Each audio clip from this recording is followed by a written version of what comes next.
Well, do you think that Kerry open mic thing with my buddy Chris Wallace was an accident? Well, then you must think that those busloads of illegals were a surprise. We connect. You decide. And here I bet you thought those buses of illegals just came out of nowhere, suddenly appeared. News now, the White House had the map and all but the names of everyone on those buses. A former border chief says that he was warning the White House about growing problems at the border last year, but was told at the time it was a local problem. To the Washington Examiner's Byron York on how now this has become a very big problem. Byron, what do you make of this? Well, they didn't think it was a local problem. I know that. Look back to the controversy over that Arizona immigration law. Remember that?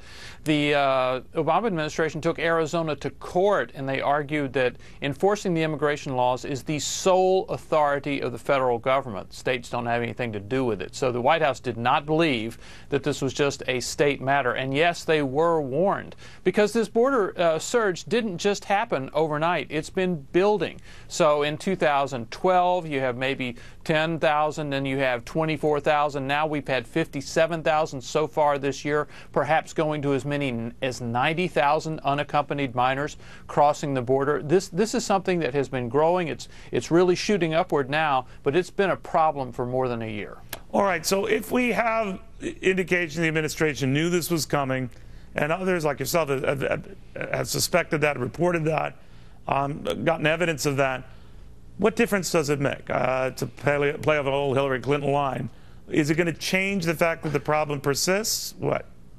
Well, the reason they did this, by the way, is politics, because they were worried that if you had this bad news coming from the border, you had this disruption and all of these people flooding over the border illegally and then moving into local communities, that it would mess up their chance to get a comprehensive immigration reform deal. That's what they were worried about. So now we have a situation in which comprehensive immigration reform is dead for the time being, certainly this year, maybe next on Capitol Hill. It's dead right now, but you've still got this border crisis. So it matters to the extent that this was something the Obama administration could have headed off. And you're going to have Republicans pursuing this on Capitol Hill, and you're going to have Democrats being defensive. Some red state Democrats may break with the administration with the midterm elections coming up. So the fact that the administration knew about this, didn't do anything to prevent it, is going to have political repercussions as we go to November. What if it didn't want to do anything about it, and it thought that the ramifications of this would be far more damaging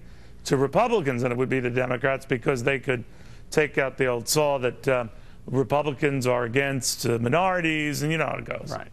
Well, yeah, they could accuse the Republicans of being cruel, of wanting to deport these children who've come escaping violence in their own countries. But I think what we've seen in the polls, and certainly in the reactions of some local communities, is that while everyone favors the humane treatment of children coming across the border illegally, they favor actually the quick return of these children to their home countries if they've crossed over illegally. So I think you find pretty strong public support for not for simply housing and opening the door to everyone who wants to come, but for actually, after a brief process, returning these illegal immigrants to their home countries. I'm just wondering what the fallout from this latest revelation might be. That is, on the heels of reports the administration knew maybe upwards of 5 years ago about some of the fixed appointment rigging that was going on at the VA, and now this.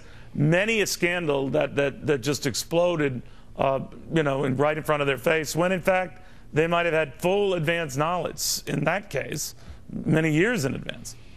Well, I think first of all, it has effects at the ballot box in November. I think it increases Republican chances of winning the Senate and keeping the House, which basically is a complete end of President Obama's agenda.